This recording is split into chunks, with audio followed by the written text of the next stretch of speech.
ನಮಸ್ಕಾರ, ಇದು ಸಕ್ಕ ಸುದ್ದಿಯ ಫುಲ್ ಮೇಲ್ಸ್ ನ್ಯೂಸ್ ಲಂಚ್. ನಾನು ಜಯಪ್ರಕಾಶ್ ಶೆಟ್ಟಿ. ನಿಮ್ಮ ಲಂಚ್ ಶುರು ಮಾಡ್ಕೊಳ್ಳಿ. ನಮ್ಮ ನ್ಯೂಸ್ ಲಂಚ್ ಶುರು ಮಾಡ್ತಾ ಇದ್ದೀವಿ. ಮೊದಲಿಗೆ ಹೆಡ್ಲೈನ್ಸ್.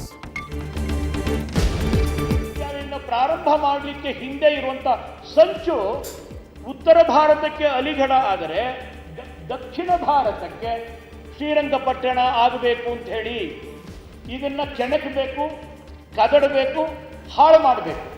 ಮುಸ್ಲಿಂ ಉಗ್ರವಾದಿ ಸಂಘಟನೆಗಳ ಬೇಡಿಕೆಗೆ ಮಣಿದಿದೆ. ಅವರ ವಕ್ತಾರರಾಗಿ ರೆಹಮಾನ್ ಖಾನ್.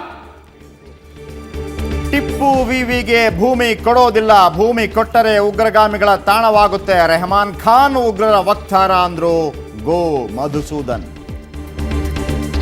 ಶಿಕ್ಷಕರ ನೇಮಕಾತಿ ಹಗರಣ, ಹರಿಯಾಣ ಮಾಜಿ ಸಿಎಂ ಓಂ ಪ್ರಕಾಶ್ ಚೌಟಾಲಾ ಜೊತೆ ಮಗನು ಅರೆಸ್ಟ್. ಜನವರಿ 22ಕ್ಕೆ ಶಿಕ್ಷೆ ಪ್ರಮಾಣ ಪ್ರಕಟ.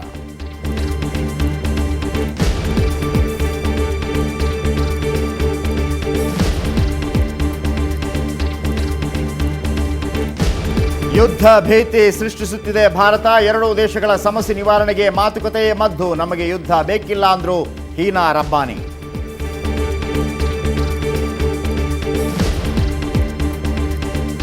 ಅಡಕತ್ತರೆಯಲ್ಲಿ ಪಾಕ್ ಪ್ರಧಾನಿ, ಯಾವುದೇ ಕ್ಷಣದಲ್ಲಿ ಪರ್ವೇಜ್ ಅಶ್ರಫ್ ಬಂಧನ ಸಾಧ್ಯತೆ. ಪಾಕ್ ಸರ್ಕಾರದ ವಿರುದ್ಧ ಭುಗಿಲೆದ್ದ ಪ್ರತಿಭಟನೆ.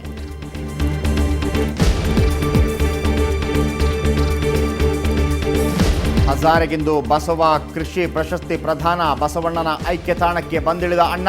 ಕೂಡಲ ಸಂಗಮದಲ್ಲಿ ಅದ್ಧೂರಿ ಸ್ವಾಗತ.